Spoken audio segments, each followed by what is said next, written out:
നമ്മൾ എന്തെല്ലാം പോരായ്മകൾ പറഞ്ഞാലും ആക്ഷേപങ്ങൾ ചൊരിഞ്ഞാലും AP വിഭാഗത്തിന്റെ ഒരു സംഘടനാ സെറ്റപ്പ് എന്ന് പറയുന്നത് തീർച്ചയായിട്ടും അത് പ്രശംസിക്കപ്പെടേണ്ടത് തന്നെയാണ്.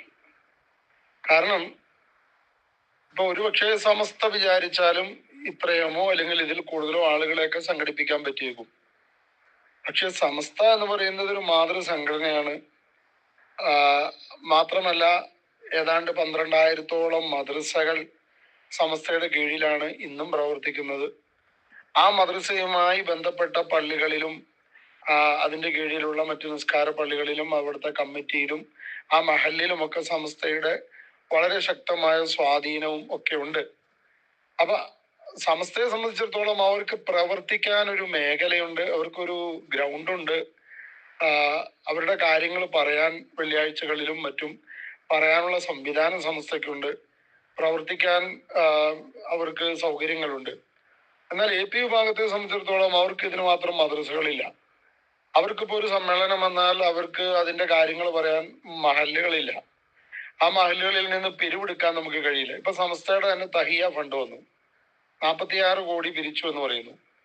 ഇപ്പൊ കേരളത്തിലെ ഏതാണ്ട് സമസ്തയുടെ ഒട്ടുമിക്ക പള്ളികളിലും ആ തഹിയ ഫണ്ടിനെ കുറിച്ച് 1-2 ആഴ്ചകൾ പറയുകയും വെള്ളിയാഴ്ചകളിൽ അതിന്റെ പിരിവെടുക്കുകയും മാത്രമല്ല ജനങ്ങളോട് ആ തഹിയ ആപ്പിൽ കയറി ആ പൈസ അയക്കാൻ പറയുകയും ഒക്കെ ചെയ്യുന്നു.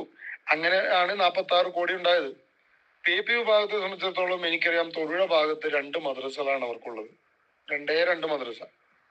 2 മദ്രസകൾ എന്ന് പറഞ്ഞാൽ ഒന്നൊരു പരമ്പരാഗത മഹല്ല അങ്ങനെ അവർക്ക് കിട്ടിയതാണ്, മറ്റൊന്ന് അവരായിട്ട് ഉണ്ടാക്കിയ മദ്രസയാണ്. 1, 2, 3 മദ്രസയുണ്ട്. എന്നാൽ അവരുടെ പ്രവർത്തനം, അവരുടെ സംഘടന, അതിന്റെ പ്രവർത്തകര്, അവരുടെ SYS, SSF, അതിന്റെ യൂണിറ്റുകള് എത്ര ശക്തമാണ് അവർക്ക്. എന്നാൽ സമസ്തയെ സംബന്ധിച്ചിടത്തോളം ഏതാണ്ട് 10, 25, 28 പള്ളി, വലിയ മദ്രസകളുണ്ട്, അതിനോടനുബന്ധിച്ച പള്ളികളുണ്ട്, മഹല്ലുകളുണ്ട്.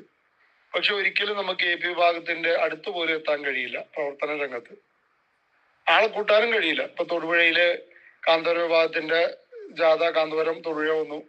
അതിന് ഏതാണ്ട് 2 ആഴ്ച മുമ്പാണ് ബഹുമാനപ്പെട്ട ജിഫ്രി മുത്തുക്കോയത്തങ്ങൾ വന്നത്. ഈ 2 യാത്രയും താരതമ്യം ചെയ്താൽ നമുക്കറിയാം എന്തായാലും AP വിഭാഗത്തിന് അടുത്ത് പോലും സമസ്തയുടെ യാത്ര എത്തിയില്ല എന്നുള്ളതാണ്. ഇപ്പൊ ഇന്ന് തിരുവനന്തപുരത്ത് നടന്നത് തന്നെ അവരുടെ ഒരു സംസ്ഥാന സമ്മേളനമൊന്നും അല്ല, ഒരു യാത്രയുടെ സമാപനമാണ്. പിന്നെ വളരെ പ്രധാനപ്പെട്ട ചില പ്രവർത്തകരൊക്കെ കേരളത്തിന്റെ എല്ലാ ഭാഗത്തു നിന്നും ട്രെയിനിലും ബസ്സിലും വാഹനത്തിലൊക്കെ ആയിട്ട് പോയിട്ടുണ്ട്. എന്നാൽ വ്യാപകമായിട്ട് അങ്ങനെ പോയി എന്ന് പറയാൻ പറ്റില്ല.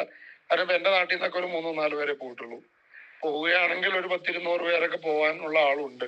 അപ്പൊ തൊഴിൽ മൊത്തത്തിൽ എടുത്തു നോക്കിയാൽ നിരവധി എത്രയോ വാഹനങ്ങൾ പോകാൻ അവർക്കുണ്ട്. പക്ഷെ അങ്ങനെയൊന്നും പോയിട്ടില്ല.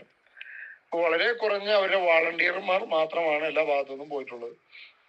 എന്നിട്ട് പോലും ഇത്രയും ജനങ്ങളെ അവർക്ക് സംഘടിപ്പിക്കാൻ പറ്റി എന്ന് പറയുമ്പോൾ അതവരുടെ സംഘടന മിടുക്ക് തന്നെയാണ്. ഈ കൊല്ലത്ത് ഇന്നലെ അവരുടെ പരിപാടി പീരങ്കി മൈതാനത്ത് വലിയൊരു വമ്പിച്ച പരിപാടിയാണ്. ഇനിയിപ്പോ ദക്ഷിണയുടെ സമ്മേളനം കൊല്ലത്ത് തിങ്കളാഴ്ച വരികയാണ്. ഇപ്പം അത്രയും തന്നെ ജനങ്ങളെ സംഘടിപ്പിക്കാൻ ദക്ഷിണയ്ക്ക് കഴിയുമോ എന്നുള്ളത് നമുക്ക് സംശയമാണ്. കഴിയട്ടെ, വിജയിക്കട്ടെ. നമ്മുടെയൊക്കെ ഒരു പ്രവർത്തന മേഖലയാണ് ദക്ഷിണ എന്നുള്ളത്. തീർച്ചയായിട്ടും വിജയിക്കണമെന്ന് തന്നെയാണ് നമ്മൾ ആഗ്രഹിക്കുന്നത്. എങ്കിലും ഞാൻ അതിന്റെ സംഘടനാ സംവിധാനത്തെ ഒന്ന് താരതമ്യം ചെയ്തെന്ന് മാത്രം. അപ്പൊ അതാണ് AP വിഭാഗം എന്നുള്ളത്. അവർ ശൂന്യതയിൽ നിന്നും വളർത്തിയെടുത്തതാണ് ഈ പ്രസ്ഥാനത്ത്. 89-ൽ അവർ പിളർന്നു പോയപ്പോൾ അവർക്ക് പള്ളികളോ മദ്രസകളോ ഒന്നുമില്ല. നാനാഭാഗത്തു നിന്നും എതിർപ്പുകള്, അവർ നടത്തുന്ന യോഗങ്ങൾ അലങ്കോലപ്പെടുത്തുന്നു, കല്ലെടുത്തെറിയുന്നു, ചീമട്ട എറിയുന്നു, ചീഞ്ഞ തക്കാളി വെച്ചെറിയുന്നു, അവരുടെ ആളുകളെ പിരിച്ചുവിടുന്നു.